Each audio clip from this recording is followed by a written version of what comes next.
அஸ்ஸலாமு அலைக்கும். என் பேர் ஜெரீனா. நான் கோயம்புத்தூர்லேருந்து வர்றேன்.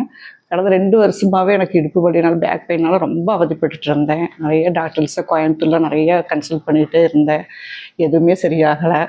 போகிறது, இன்ஜெக்ஷன் போடுறது, வர்றது, கொஞ்சம் க்யூர் ஆகும், மறுபடியும் வரும், இப்படியே இருந்துகிட்டே இருந்தது. அப்புறம் ஒருத்தர் சொன்னாங்கன்னு சொல்லிட்டு, கசின் ஒருத்தர் சொன்னாங்கன்னு சொல்லிட்டு தான் டாக்டர் சிபி சார்கிட்ட வந்தோம். இப்போ 3வது சிட்டிங். எனக்கு 50-60% பரவாயில்லை, ஓகேவாக இருக்குது. கொஞ்சம் இப்போ நல்லா நடக்க முடியுது, வலி இல்லாமல் இருக்கேன். சரிங்க. அந்த 50-60% நீங்க நெக்ஸ்ட் டைம் வரும்போது ஒரு 90-95% இருக்கும். அதுக்காக நீங்க 5 செட்டிங் சொல்லியிருந்தேன். 3வது இது இதே ஃப்ளோவில் கரெக்டாக போச்சுன்னா நமக்கு நெக்ஸ்ட்ல ஒரு 90% பக்கம் குறைஞ்சிரும். லாஸ்ட்டாக ஃபுல்லாகவே சரியாயிருங்க. அது எக்ஸசைஸ் மட்டும் ரெகுலராக பண்ணிக்கோங்க. சரி, ஓகே. ஸோ எதாவது டவுட் எதுனா கால் பண்ணுங்க. சரிங்களா? ஸோ முன்னேருந்து ஆல்மோஸ்ட் நீங்கள் சொன்ன எல்லா பெயின்லையுமே ஒரு டிஃப்ரென்ஸ் பரவாயில்ல.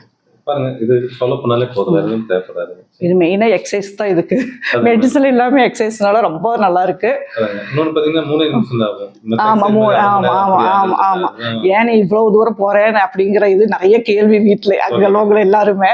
இருந்தாலும் என்னோட உடம்பு நான் பார்த்துக்கணும், எனக்கு எல்லாமே செய்யணும், பிடிக்கணும், குழந்தைகளை பார்த்துக்கணும், வீட்டில் நிறைய வேலைகள். அது ரொம்ப நான் கஷ்டப்பட்டு இருந்தேன். அழுதுகிட்டே இருப்பேன். நான் வீட்டில் வலின்னு அழுதுகிட்டே இருப்பேன். வீட்டுக்குள்ளே நடக்க முடியாத அளவுக்கு எனக்கு ஆயிடுச்சு. நான் முடங்கிடுவணும்னு என்னமோ நினச்சிட்டு இருந்தேன். என்னமோ பையன் எங்கள் வீட்டுக்காரோட தம்பி அவர் சொன்னதுனால, இந்த மாதிரி போய் கன்சல்ட் பண்ணுங்கன்னு சொன்னதுனால, சிரமத்தை பார்க்காம போங்க அப்படின்னு சொன்னான். என்னோட வழியோட பார்த்துட்டு நான் இங்கே வந்தேன். பரவாயில்ல.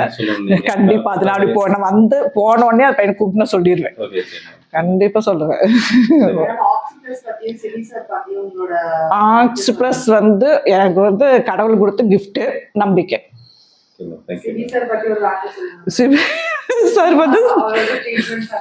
சிவி சாரோடது ரொம்ப நல்லா இருக்கு, ரொம்ப நல்லா இருக்குது. அவர் பேசுறது என்னமோ ஃபேமிலி ஃப்ரெண்டு எனக்கு பேசுற மாதிரியே ஃபீலாவே இருக்கு. நான் எதையானாலும் இங்க வந்துச்சுன்னா ஓப்பனாவே உங்கள்கிட்ட பேசிடுறேன் நானு. உங்களுக்கு அந்த எக்ஸ்பிளனேஷன் நம்ம கொடுத்தாதான். ஆமா, இந்த சேஞ்சஸ் வரும்போது அண்டர்ஸ்டாண்ட் பண்ணுங்க. ஆமா, எல்லாருமே கேட்டாங்க, ஏன் 1 மாசம் 2 மாசம் அந்த மாதிரி எல்லாம் ஆகுது, என்ன அவ்வளவு கூட்டம் இருக்கு? அப்ப நான் போய் சொல்றதே இல்ல கூட்டத்தை அவங்க சேர்த்துறது கிடையாது, அளவாத்தான் வந்துக்கிறாங்க. நல்லா உட்கார்ந்து வச்சு 1 மணி நேரம் 2 மணி நேரம் பண்ணாலும் அதுல டீட்டெயில்ஸ் என்னங்கிறது எல்லாமே ஓப்பனா அவங்க சொல்லிடுறாங்க. அது ஒண்ணு எனக்கு ரொம்ப ஆமா, அது எனக்கு ரொம்ப பிடிச்சது. ஏன்னா இன்னைக்கு என்ன வேணாலும் கேளுங்கன்னு சொல்லும் போது நம்மளுக்கு கொஞ்சம் நல்லா இருக்குது, சொல்றதுக்கு நல்லா இருக்கு. வந்ததுக்கு எவ்வளவோ பரவாயில்ல, பெட்டர். பாருங்க, ஏதாவது டவுட்னா எனி டைம் கால் பண்ணுங்க.